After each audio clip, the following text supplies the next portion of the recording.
Juninho Capixaba pode ainda chegar ao Palmeiras e muito mais. Fala aí pessoal, sou Jorge Nicola, bem-vindos a mais um vídeo do canal, sempre bom ter vocês por aqui, sem perder tempo só pedir para deixar like, se inscrever no canal e ativar as notificações. Bora mudar de assunto e falar sobre a audiência de Palmeiras 0, Corinthians 1, primeira partida final do Campeonato Paulista, disputada no último domingo. A Record está esfregando as mãos.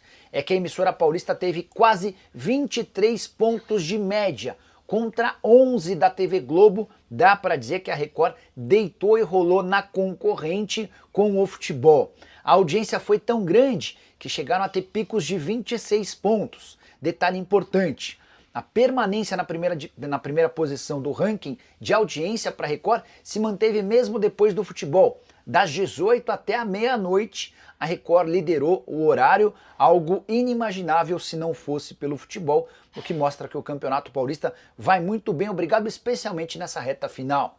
Preciso falar também sobre Bahia e Internacional, para mim os grandes azarados do sorteio na Libertadores da América. Nessa segunda-feira em Luque, na sede da Conmebol, a gente conheceu os grupos da Libertadores e da Sul-Americana. Dá para dizer que os times brasileiros deram sorte, exceção ao Colorado e ao tricolor baiano, que caíram no mesmo grupo. Bora para a divisão dos grupos. Grupo A com o Botafogo. O Botafogo é bastante favorito ao lado do Estudiantes de La Plata, time argentino que investiu bastante, Universidade do Chile e Carabobo devem correr por fora. Flamengo aparece no grupo C e é o grande favorito a ser o líder. Imagino que a LDU deva ficar com a segunda colocação. Deportivo Táchira e Central Córdoba da Argentina correndo por fora. São Paulo está no grupo D, ao lado de Libertad, Tajeres e Aliança. Grupo bem mais equilibrado do que os outros, mas o São Paulo não precisa fazer grandes viagens nem deslocamentos, além de não jogar na altitude. Imagino o São Paulo classificado com Tajeres brigando pela segunda colocação. O grupo E tem Fortaleza, no mesmo grupo do Racing da Argentina, do Colo-Colo do Chile e do Atlético Bucaramanga. Imagino o Racing favorito, com o Fortaleza brigando pelo Colo-Colo, com o Colo-Colo pela segunda colocação. Grupo F de Nacional do Uruguai, Internacional de Porto Alegre, Atlético Nacional da Colômbia e Bahia. Esse para mim é o grupo da morte, o grupo mais complicado de todos. Os 4 times têm condição de se classificar. O Internacional ligeiramente favorito, o Atlético Nacional em franca recuperação, o Nacional do Uruguai que sempre joga de maneira muito forte e o Bahia que volta à fase de grupos da Libertadores depois de 36 anos de idade. Dá para dizer ainda que o Palmeiras se deu muito bem na Libertadores da América. O Verdão no grupo G pega Bolívar, Sporting Cristal e Cerro Porteño. O Palmeiras é talvez o maior favorito, a principal pontuação. Ele deve ser aquele time que mais soma pontos, se tudo correr dentro da normalidade. Bora te atualizar agora sobre uma notícia que surgiu na semana passada que envolve o Palmeiras. Juninho Capixaba pode ser trocado pelo lateral esquerdo Vanderlan. Entrei em contato com uma pessoa importante de um desses clubes, ela pediu para que eu não identificasse e ela assegurou que no mês de janeiro existiram conversas entre Palmeiras e Red Bull Bragantino por uma troca. Vanderlan iria para o Red Bull Bragantino, Juninho Capixaba ficaria no Palmeiras, ambos por empréstimo até o fim da temporada, com opção de compra estabelecida nos contratos. Juninho mais velho que o Vanderlan, 27 anos, o lateral esquerdo do Palmeiras tem 22. Pro Red Bull Bragantino seria um baita negócio. Você pega um jogador mais jovem, com potencial de venda para o exterior e se livra de um atleta que já viveu bons momentos no Red Bull Bragantino, mas que tem um dia a dia bem complicado. Juninho Capixaba, daqueles que quer se impor a todo custo, que já arranjou algumas desavenças até com diretoria, não seria uma saída triste ou lamentável por parte do Red Bull Bragantino. Mas, no fim das contas, por opção do Palmeiras, o negócio acabou melando.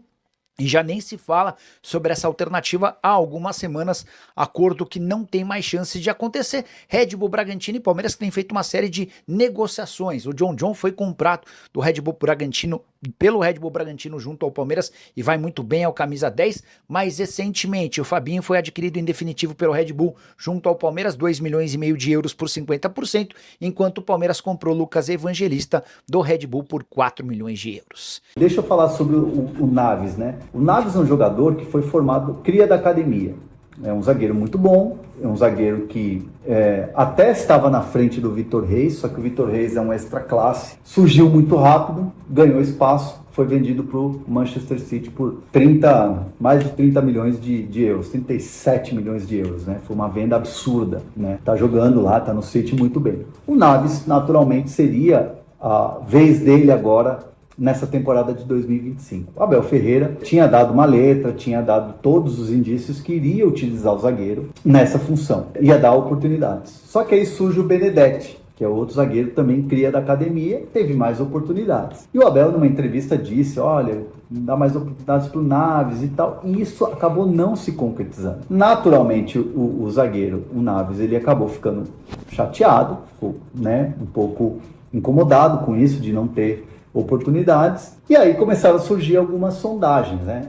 Falou-se em Cruzeiro, mas não tem proposta, falou-se em Santos, mas não tem proposta, e Red Bull Bragantino também sem proposta. O Naves está inscrito no Campeonato Paulista, então tem aquela parte daquela janela especial depois dos estaduais, ou seja, depois, até o dia 27, para você poder negociar o jogador. O Red Bull Bragantino tem interesse no jogador, vê com bons olhos o Naves, porém acabou de adquirir um zagueiro, trouxe para o seu elenco um zagueiro. Então teria que se desfazer, emprestar um jogador ou negociar um jogador nesse período aqui de janela para poder abrir espaço e trazer o Naves. Então o Red Bull ainda não teve essa convicção de que vai fazer esse movimento. O Sport também é outro jogador que se demonstrou, um clube que se demonstrou interessado no jogador, mas ainda não teve a efetividade de chegar e, por exemplo, mandar uma proposta por empréstimo. Então o Naves ainda está nesse compasso de espera, ainda sem novidades. Pode ser que fique no elenco do Palmeiras, treinando, né, buscando oportunidades e na próxima janela, quem sabe, se transferir. Mas por enquanto, nesse momento, o fato é que dificilmente o Naves vai ter opções, vai ter condições de brigar por vaga, porque são muitos zagueiros hoje. O Gomes está machucado, mas logo vai voltar. Murilo e o Mikael chegou muito bem, tanto que o Mikael hoje está jogando de titular. E o Palmeiras tem zagueiros, o Palmeiras tem outros jogadores, o próprio Benedetti que está ficando no banco de reservas, né? Então é o Palmeiras que tem ali os seus 4 zagueiros hoje. Ainda tem o Bruno Fux, né? Não posso esquecer do Bruno Fux, que veio emprestado do Atlético Mineiro e que está ficando no banco de reservas. Então tem Gustavo Gomes, Murilo, Mikael, Bruno Fux e ainda tem o Benedetti, que está subindo e descendo, hora vai para o sub-20, hora sobe para o profissional. E aí seria o Naves como um jogador que está, entre aspas, sobrando no elenco. Vamos ver como é que vai acontecer, mas há um trabalho para que, de repente, o Naves tenha um destino que não seja ficar na reserva do Palmeiras ou esperando uma oportunidade no Palmeiras, que já ficou bem claro que está sem espaço no Verdão. O que vocês fariam? Daria uma oportunidade para o Naves? Para mim é muito bom zagueiro, mas quem decide é o professor. Hora de falar sobre o Palmeiras. Abel Ferreira decidiu colocar o dedo na ferida. E depois da derrota por 1-0 pro Corinthians, gol do Yuri Alberto no Allianz Parque, no jogo de ida da final do Campeonato Paulista, o Abel decidiu apontar culpados. Ele não gostou da forma como o Veiga e o Estevão se comportaram e transpareceu essa frustração na entrevista coletiva pós-jogo. Primeiro falando sobre o Veiga, abre aspas, futebol é eficiência. Não achei que o Veiga estivesse criativo e precisamos muito dele nesses jogos. Mas as marcações são cerradas e nos duelos de meio campo, eles, o Corinthians, foram melhores e mais eficazes, fecha aspas.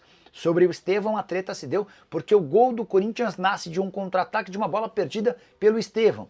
O treinador português disse, abre aspas, ele poderia passar a bola para o Vitor Roque. Sendo marcado, não tem problema dar a bola para outros serem protagonistas, fecha aspas. Essa talvez até uma crítica mais forte, alegando que o Estevão tem sido mais fominha e tenta ser protagonista o tempo inteiro. A pergunta que eu deixo para você é, o Palmeiras ainda tem chances de reverter essa derrota e se sagrar campeão? Seria um tetracampeonato inédito, 4 títulos consecutivos?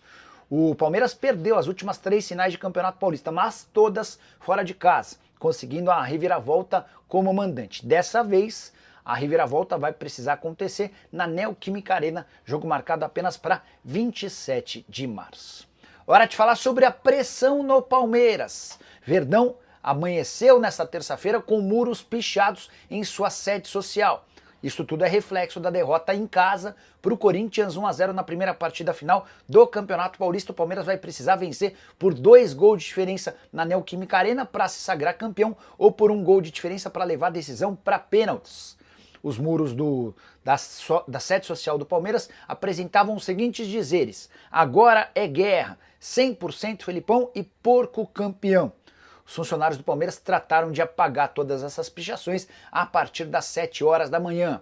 Também queria contar para vocês que nas redes sociais o nível de descontentamento do torcedor com Abel Ferreira tem crescido de forma surpreendente. O Abel, que sempre foi unanimidade entre torcedores do Palmeiras, graças aos 10 títulos conquistados desde 2020, vem sofrendo muitas críticas. A alegação é de que o Palmeiras já não é mais competitivo como em outros tempos, e mesmo depois de um investimento recorde de 440 milhões de reais, o Palmeiras tem enfrentado enorme dificuldade em marcar gols contra times grandes. Contra o São Paulo na semifinal do Paulista, o gol só aconteceu graças a um pênalti que não existiu. Contra o Corinthians, no primeiro jogo da final, também mais uma vez sem balançar as redes. Queria saber a sua opinião sobre o trabalho do Abel. Você acha que o trabalho é ruim? Pensaria em troca ou manteria até dezembro? Já uso o espaço para comentário para registrar sua opinião, beleza? Família, ficamos aqui com o giro de notícias do Palmeiras, informações exclusivas e atualizadas para você ficar por dentro de tudo e não tá perdendo nada. Deixa aqui seu like, se inscreva neste canal, ativa também o sininho de notificação, é muito importante a sua participação, né? Um grande abraço no seu coração, segue mais, até o próximo vídeo, vamos pra cima, vamos que vamos.